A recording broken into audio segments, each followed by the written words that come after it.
everybody back to Decide to Dominate. I am your co-host, Michael Weatherly, and this is my partner in crime over here, Mr. DJ Dozier. Today we are very blessed to have Mr. Thad Daber on the line with us. He is actually our first golfer that we've interviewed on the show, so we're super excited about that. We actually met Thad through our friend Andy Harris, who we're going to have on the show in a couple more weeks. And Thad, you had just a cool story. You're a Guinness Book of World Record holder, NC State grad, right? Absolutely, Wolfpack. Okay, so yes, I'll work because obviously we had TJ Graham on, who's a former wide receiver in the NFL, also an NC State grad. I'm gonna go ahead and throw it out there. I don't think you know this about me, but I'm a Carolina Tar Heel fan, so don't hold it against me. But my whole family went to state. I'll try to hold it in the best I can. Yeah, hold it in twice because we're both in. I should have worn my Carolina hat today. I'm repping my vet first hat today because I'm going to talk about the golf tournament we got coming up. Hey, even though I went to school over in Raleigh, I spent an awful lot of time over on the hill. I'm sure you did. I'm sure you did. So, anyways, we're going to get into a lot of stuff today. But anyways, Dad, thanks for being on the show with us today. So kick it off real quick and tell us about, just being the Guinness Book World Record holder and what that means. And, obviously winning the tournament you played in 4 times with one club. Your nickname is One Club. I know you've signed some footballs in the past for us and some golf memorabilia here at our tournament last year. So tell us a little bit about your story in general. And, go ahead, kick it off. Yeah, thanks, Michael and DJ. It's really kind of an unusual competition and an unusual record. I heard about this tournament back in the mid 80s. The One Club World Championship. And I thought it was just kind of unique and unusual enough to pique my interest and just kind of want to see how well I could play. Because I grew up, in the era of the 70s and the 80s, being a real field player. There was really no video. There was none of the real intricate technology you have today as far as swing mechanics. You developed the swing and you tweaked it to work for you. And that's how I grew up, playing by feel and feeling the type of shots I wanted to hit during the round of golf. So I played in the world title event the first year, and I think I finished second. The next year in 85, I won it with the 73. 2 years later, I won it again with the 70. And this is a round of golf in a world title event that's sanctioned by Guinness World Records. Has to be a certain length. I think it was around 6,100 yards or so in length. And every competitor plays with only one club. That means you have to hit every single shot with that one club, even putts, sand shots, everything. So I was able that year to squeeze out a 2 under par 70. And Guinness sanctioned it. It was a world record. And to date, nobody has beat it or tied it. And you went on to win that event 4 times and used a 6-iron every time? I did. I used a 6-iron every time. They generally played the consistent yardage around 6,100 or so to make it kind of fair, where you had decent distances, no really long forced carries and all. So I just stuck with the 6-iron, even though the conditions might have dictated maybe a 5 or something every now and then. And a lot of competitors, used a 5 or a 4-iron, and some even used a 7-iron. Jim Thorpe, who played in the senior tour, played the regular tour too, but he played in the senior tour. He played one year, finished, I think, 3rd or 4th place behind me, used a 7-iron. He was hitting a 7-iron about 190 yards or so. So wow, that was pretty strong.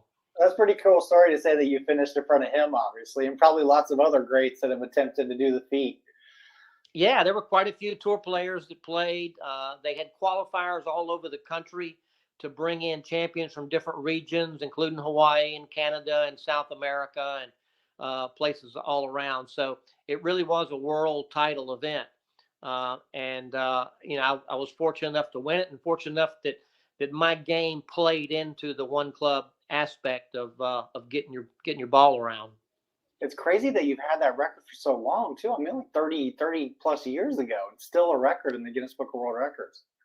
Yeah, it's going to be tough to beat. I back when I was playing an awful lot was when I won this back in I set that in 1987, and even then for 3 or 4 or 5 years I was playing an awful lot. I was probably shooting 3 or 4 under every time I played, for the most part, at least a couple under. But I had an opportunity to maybe beat it, but I never did. Never could get anything lower. And now, I'm not hitting the ball quite as far as I used to in my younger days. So those days of beating it probably for me are kind of gone. I mean, I have like so many questions, and I know you do too, just about the golf aspect. I mean, so when you're out there and you're playing like a normal round with your normal bag of clubs, and let's just say you miss a putt, in your mind, you're like, I could have made that with the 6-iron. I mean, or like a tee shot where you're tempted to take out the 6-iron because you're going to land down straight. I mean, just so curious.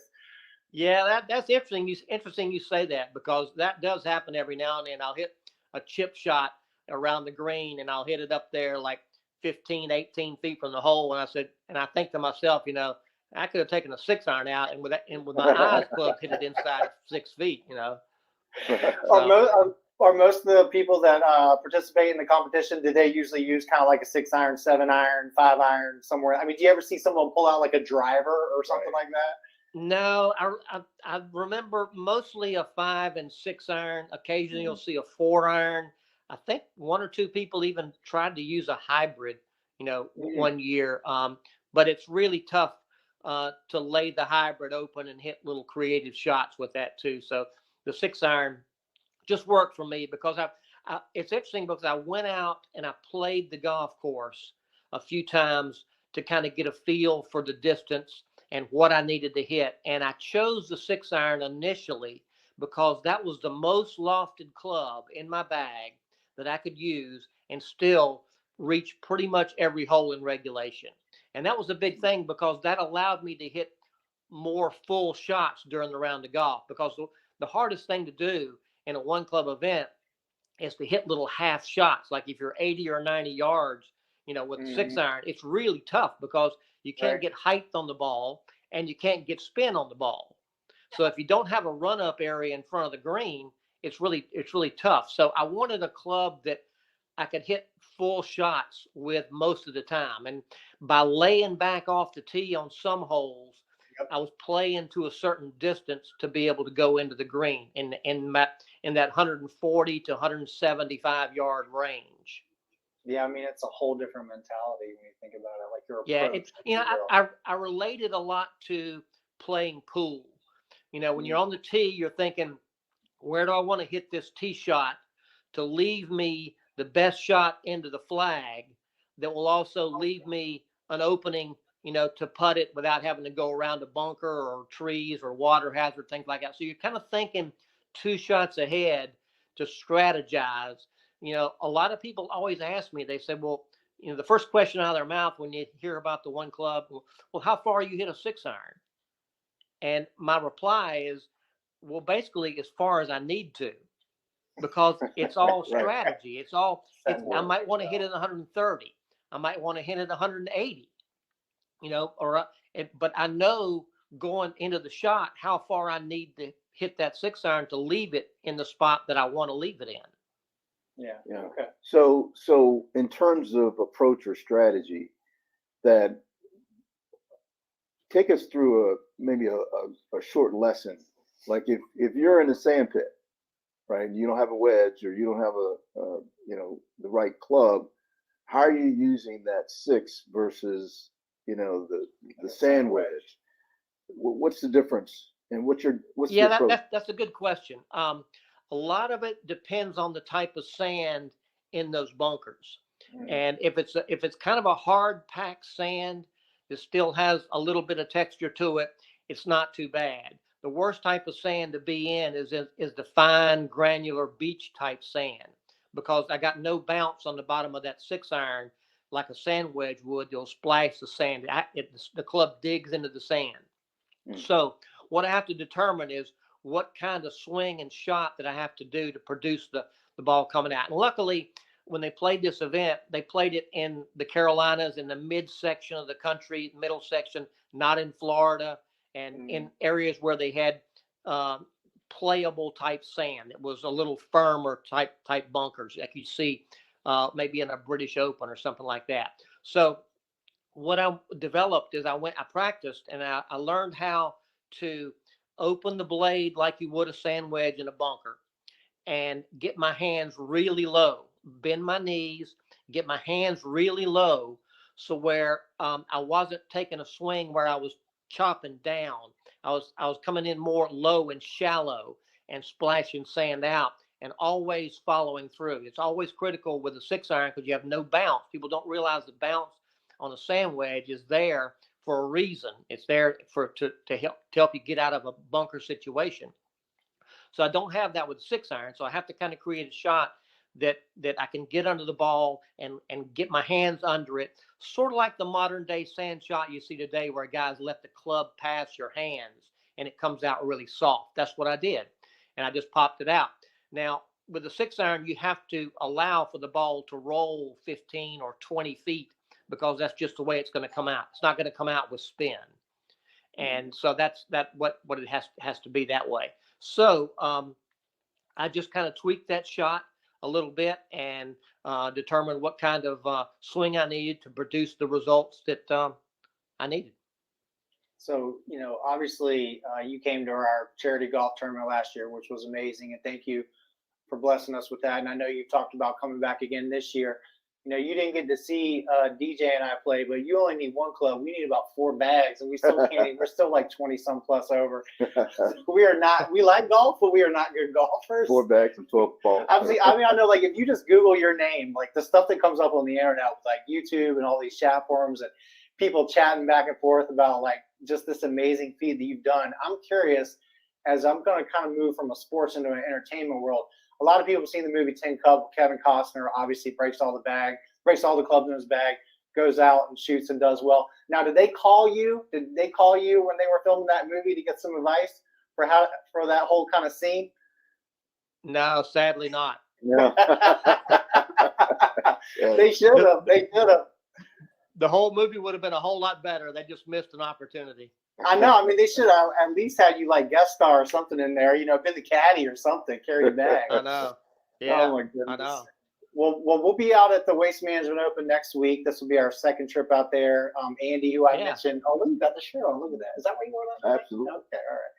All right. Gotta represent. So we'll be out there. Any recommendations for? Obviously this will be our second time going to this event, and only I know my second time ever going to an actual pro tour like event. Have you been to one other than the last year? Yeah. So I mean, we kind of are blessed in the sense that we get a little bit of all access with being with Andy. But any kind of thoughts, or it'll be the Pro-Am day that we're there, but just in general, like going to a golf event, especially a PGA type event, like things to look out for, and it's just kind of like an everyday fan. Yeah, well, I mean, going to the Waste Management event, you're going to one of the better ones and one of the more entertaining events on the tour as well too. So you should have a great time there, especially on Pro-Am Day. It's a little more casual, but a lot of good golf, and there'll be a lot of people there. I think they get upwards of 200,000 people a day there once the tournament starts, I believe. Yeah, it's insane. And that one, obviously, in general, is just a lot of drunk people being crazy, but it's kind of fun just to be a spectator of the people, not just the golf. Yeah, you should be able to see some good golf there. I think that's a good course to watch golf on. So tell us a little bit about your time overseas. I mean, I know you played in Canada and New Zealand and South Africa and all these places. Like, did you ever have a favorite place when you were on any of these tours? And I'm curious too. I've never asked. Is that how you met Andy? Was on one of those tours? No, I'm trying to think how I met Andy once I got off of playing and was working in the golf industry. Okay. He was working for one of the golf ball manufacturer companies, and we kind of crossed paths a lot here and there across the different event things. But coming out of college, I was very fortunate to win the North Carolina Open Championship as an amateur. I just graduated from college and was contemplating what my next move was going to be as far as leading into professional golf somehow. I really didn't feel like I had the game yet to try to join the tour. I think at that time I needed a lot more experience and playing at a higher level than college golf. And by winning the North Carolina Open, I didn't really realize it at the time, but it gave me a full exemption past the qualifying schools on some of the foreign circuits like Australia, New Zealand, and South Africa. And so I elected to do that in the fall because that Australia tour starts up in September and goes till January because that's their spring summer season. So I elected to do that and go get some really good experience, play some 4-day 2-round cut televised golf events at some great places, and it was a great tour at the time. A lot of Americans at that time were turning pro, would go down there to play. Now, they didn't really have, it was the off season. Now they have a full season year for the tour, but at that time, October, November, December was kind of the off season of the regular tour. So you had guys like Crenshaw and Tom Watson and Nicholas and Norman and guys like that who would go down there and play in these tournaments just to compete or to, enjoy their home country or whatever. So I did that for a few years. The Australian New Zealand circuit was great. It was a super tour of events and a great experience, great competition that I still remember so much of that. And I did well enough to stay on that for a few years and then went to South Africa and played that circuit for a little while because that one started up in January and went through March. And by then, things were kind of kicking into gear here in the U.S. with events. So it worked out well, season-wise.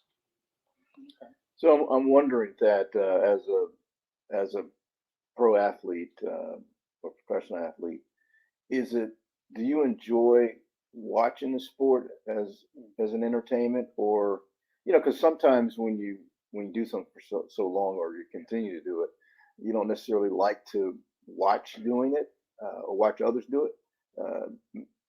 So do you like watching, whether on television or live?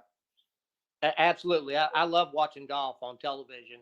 And I watch most all the events and, follow Golf Channel and all kind of things in it. I'm still very well connected to the golf industry.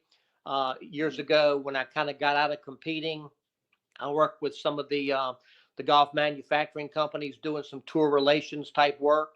And then I started my own company doing event management, where I produce and handle, marketing and management of various different events, whether it's corporate or celebrity or junior or whatever. So I'm really still very well connected in the golf industry.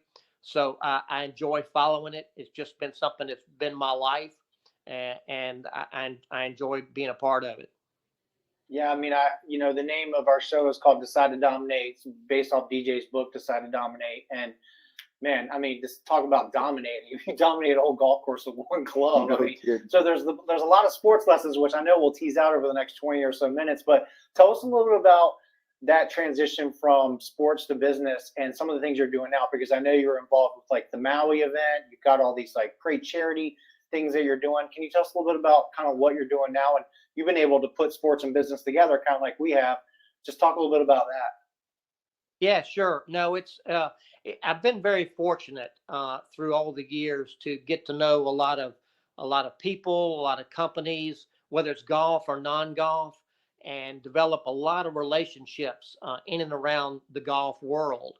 So it's kind of been a natural transition into event work and event management because I do like events, and I've been doing golf exhibitions since the late 80s at events where I come in and do a little golf show, kind of not a trick shot show, but more of a shot making exhibition around the one club and that. So I've really kind of developed a lot of avenues that have translated into business relationships. So I've been fortunate enough to be able to do that. And I enjoy that. And I grow that all the time just through networking. So like for our kind of everyday watchers, how can they get involved or participate or even like donate to some of these events? Like, is there a website they can go to or a couple of events you can kind of highlight here that they could get more, of an understanding about? Yeah, there's a lot of good events. And like I say, my schedule changes kind of each year. Some come and some go. But I was able, back in 2006, I started a charity celebrity event out in Hawaii. And it's the Maui Charity Classic. It benefits a couple of charities every year out there. This will be our 18th year coming up in October there. I have a website, although we're changing the website a little bit right now, so it's down. But I'll have a new website up shortly that will include some new and different technology and things as well too. But that's been kind of my passion of mine to host and to develop an event the way I want to do it. And I designed this tournament not to be so much a golf tournament as a food, wine, and golf event, because I played in so many tournaments where I saw that, it's another golf event, and golfers, play in so many events. And do they want to go all the way to Hawaii just to play another golf event? And I had some relationships in the wine industry in California, and I had a couple of friends of mine that were Food Network celebrity chefs, and we kind of tossed around this idea of making it a food wine event around the golf tournament too, so that people could come, and their wives could come and participate and play and be a part of the evening events, and it just be a fun 3 or 4 days to benefit the charity and have some great celebrities there that added to the flavor of the event. Man, food and wine. Speaking my language now. Yeah. I know we got to pull the thread on that still. I know our good friend Byron Chamberlain, who we haven't had on the show yet, we will eventually. Was he able to make it out to the Maui event this past year? No, I talked to him at your event. Okay. And we weren't able to connect. I kind of scaled back the event last year, so at the last minute I wasn't able to really add anybody in because of the fires up in Lahaina. We had to move it to another area of the island. That worked really well. But in doing so, I had to kind of shift gears last year, so I'll pick back up this year and see what we can do. Well, we might have to just scoop Byron up and head out there together. And look, I don't even play golf. I'll just do the food and wine part and watch everybody play golf and network. That's it. Maui, right? Yeah, we got some great Napa wineries that have been involved for several years that do some creative things. They come out and be a part of the event.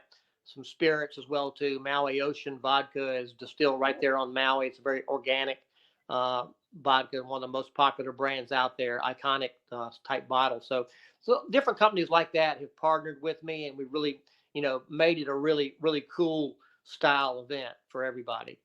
Cool. Maybe we can try to get a couple of Virginia wineries up in there. Look, we're going east to the Paris Wine Show in a week or two. We can go west too.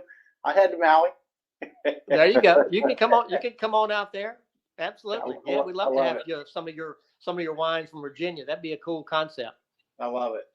So Thad, staying in the theme of business, before the Golf Channel became a thing, what were your thoughts as that started to come to fruition? I mean, did you say to yourself, man, I wish I'd have thought of that, or I think that's going to be a great idea, or what are some of your thoughts around when the Golf Channel was created? Yeah, I remember when the Golf Channel came on years ago, and Arnold Palmer and the consortium were behind the launch of that. I thought it was a great thing because I always enjoyed watching golf on television.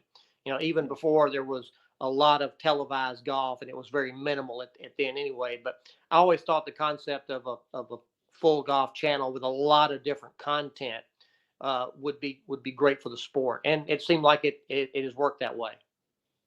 So I'm gonna pull a thread here, and feel free to say no comment. Thoughts on Live and kind of all that in the last few years? I mean, feel free to say no comment.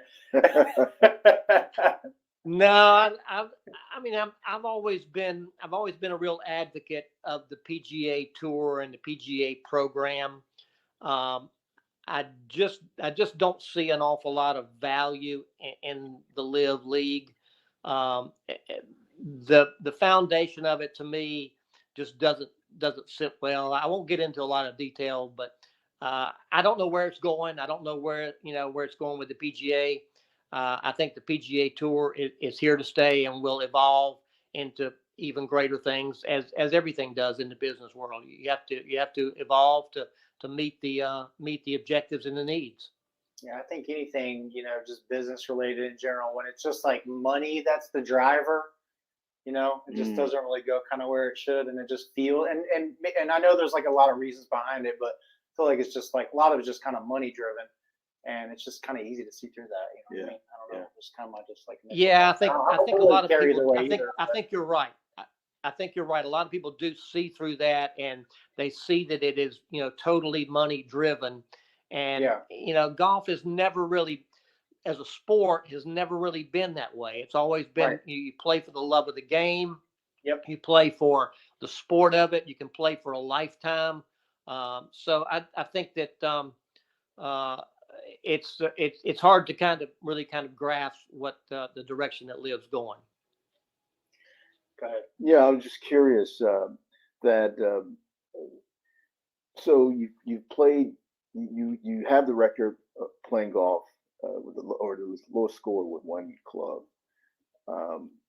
Could there ever be a sport where where amateurs are actually playing the sport with one club? Oh, like kind of like okay, yeah, I see where we're going. Almost like a league around it, right? Is that where Right. you're going? Yeah, exactly. Yeah, I mean, you could. I don't know that. I mean, the World One Club Championship ran for about 20 years, and it kind of dwindled when there was lack of corporate sponsorship. So I think that the idea is possibly. I talked to Peter Jacobson about it years ago. He was aware of the One Club event, and being as a creative a golfer as he is, so I don't know. You see some of the other concepts that are making a splash in the sport, such as the long drive or there's some sort of challenge type shot making challenge event I see on ESPN every now and then. So you see various different avenues that some of these things are going, but the one club concept I think would be neat if it was done right. Yeah, I know you're in South Carolina, and I'm sure you're familiar with like the Savannah Bananas, but kind of like what those guys have done with baseball. Obviously, we had Eric Burns on, was our first guest. But some kind of fun way for your everyday kind of citizen to get involved with the sport there.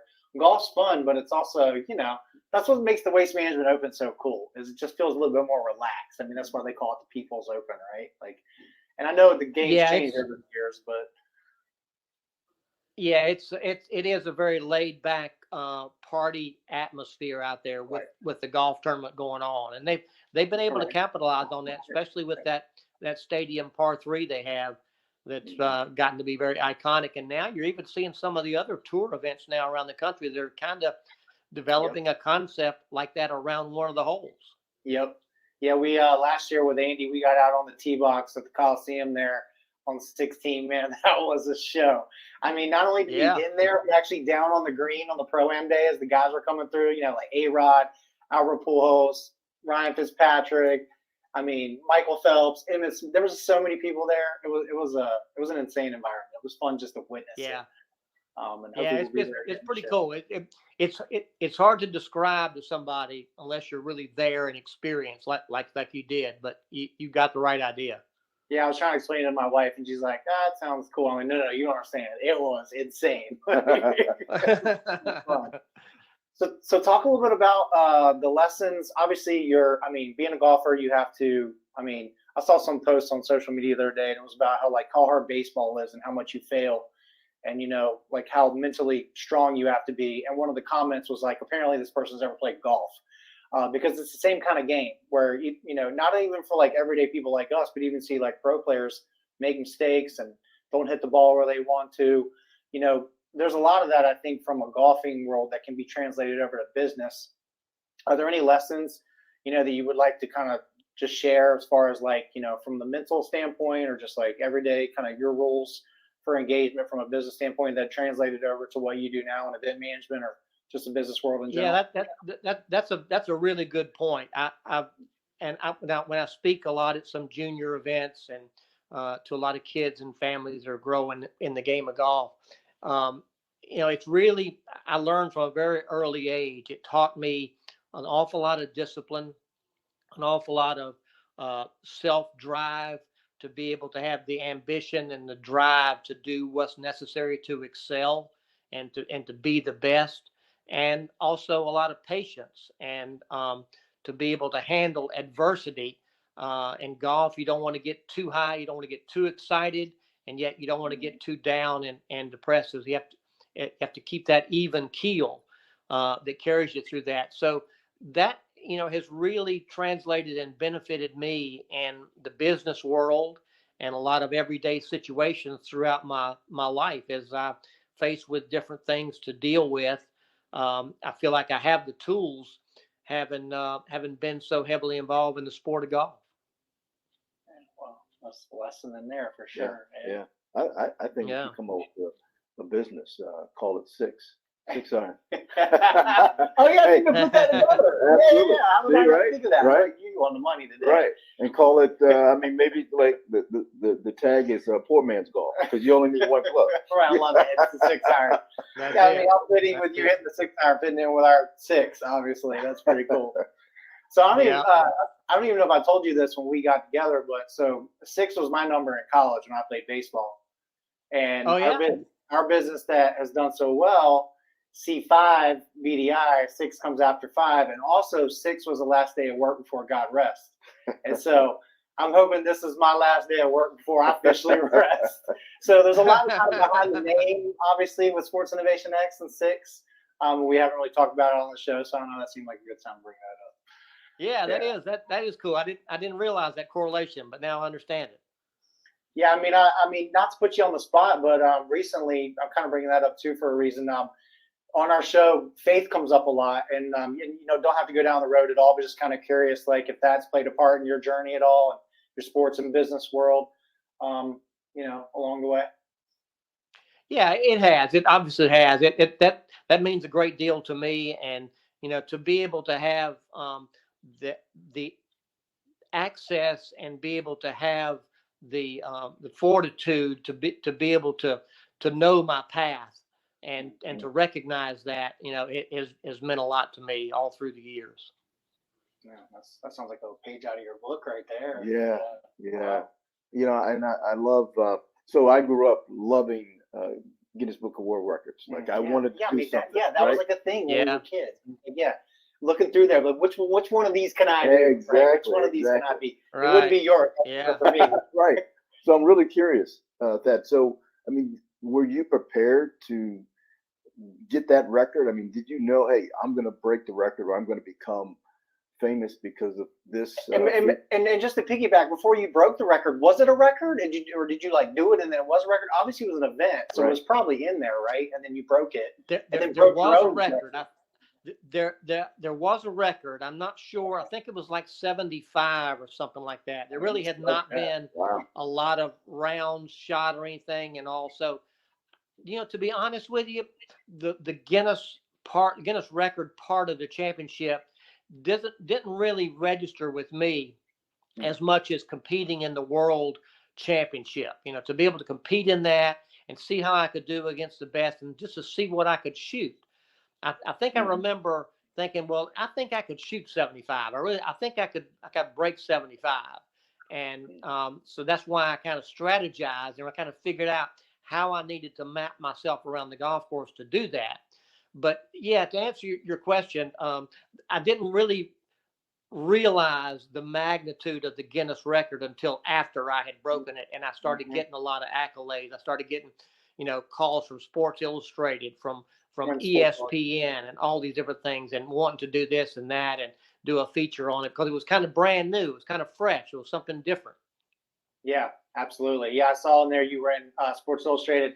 I think it was one where David Robinson might have been on the cover, and you were in that particular one, and maybe more, but that's kind of a thread to you because obviously you've got a lot of David Robinson stories. So speaking of stories, you play a lot of golf. Yeah. You've been in a lot of these events. Any fun, like, one of your best memories of like the most famous person you played with, or like a really funny story when you played with like a sports or media celebrity? Just kind of any that come off the top of your head there, stories from the years? Oh gosh, there's a ton of them. I've been fortunate enough to play in a lot of good events through the years and meet a lot of the guys from the sports and TV entertainment world.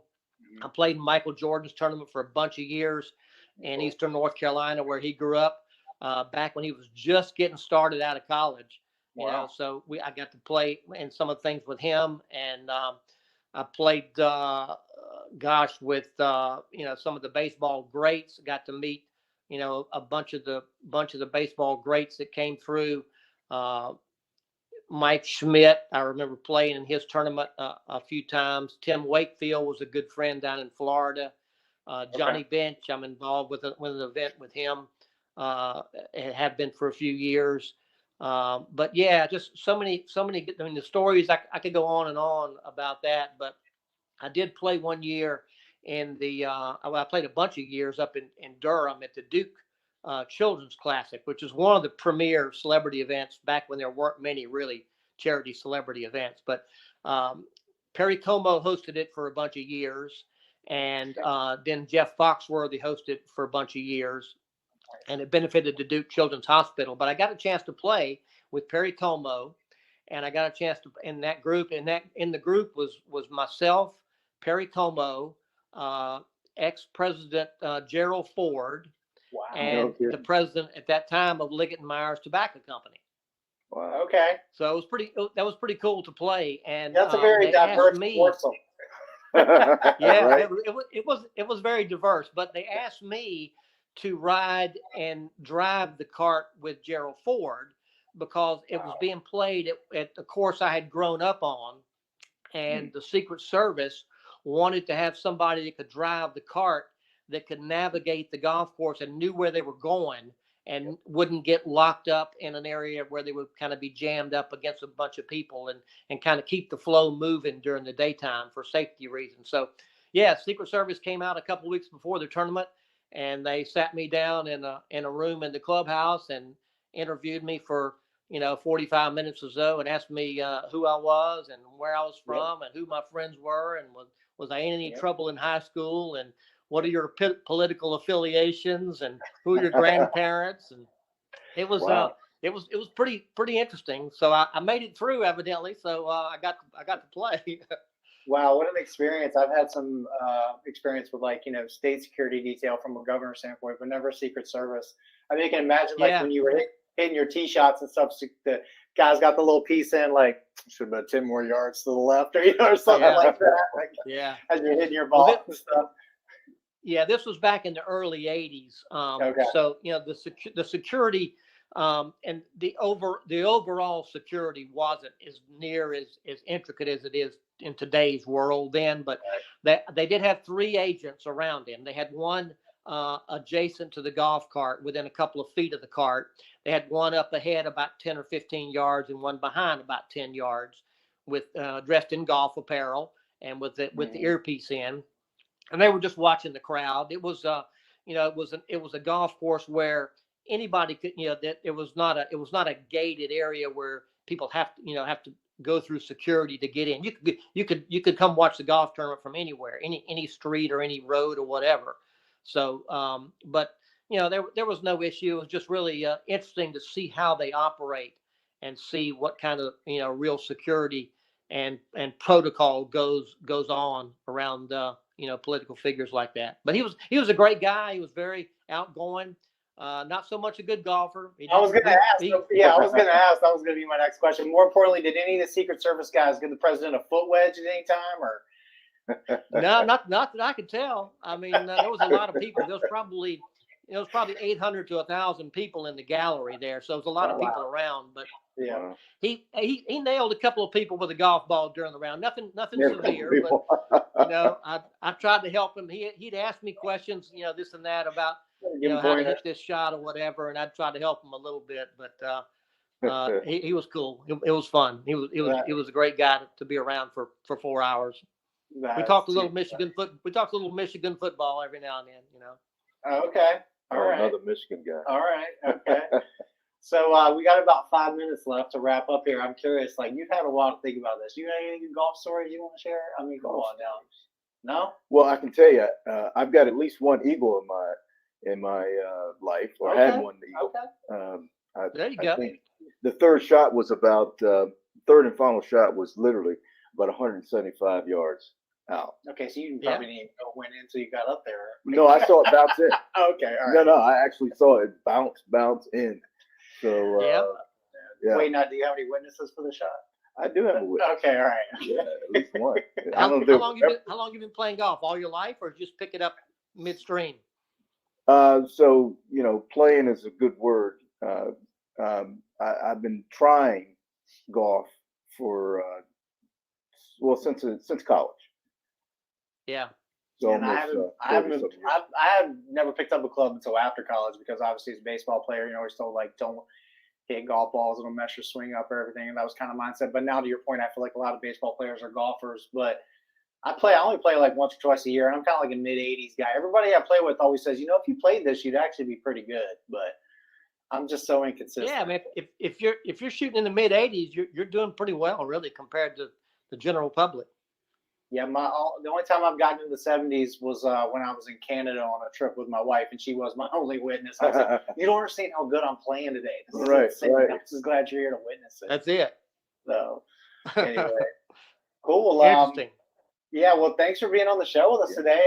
Is there anything else you wanted to mention, obviously, about any of your upcoming events? We know we're going to have you in for our tournament in April, and we're going to put some stuff out there about that. But, anything in general that you just kind of want to mention before we wrap up? Yeah, no, I'm excited to come up again for the Vet First event. That was a really fun time, and I love what you're doing with that. I've got a couple of high-ranking military guys from North Carolina that I know want to try to come up and maybe be a part of that too. If you want to talk about that, they're avid golfers, and one's a 4-star major general too. So it was the head of Camp Lejeune for many years. Okay.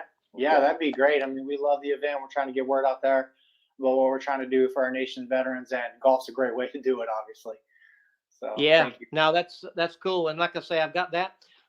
And coming up with your event later on in April is the Rockin' the Runway celebrity event with a bunch of rock and roll musicians and a golf tournament in Greenville, South Carolina. And then a couple of tournaments out west in Arizona and Palm Springs I'm involved in as well too. So should be a good year, and just getting the golf season underway now. So I'm excited.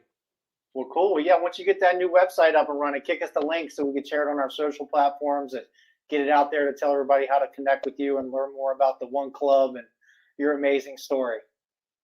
Will do. Absolutely. We'll get that going. We're kind of working on some things right now as we get going for the year, but love to do that. Yeah, look forward to it. All right, cool. Been a pleasure. Yeah, thanks, Dad. Appreciate you being on the show today, and have a great rest of your week. DJ, Michael, I appreciate it, and great spending a few minutes with you guys, and look forward to seeing you soon. Yes, sir. We'll see you soon. Yes, sir. All right. All right. Bye. Bye.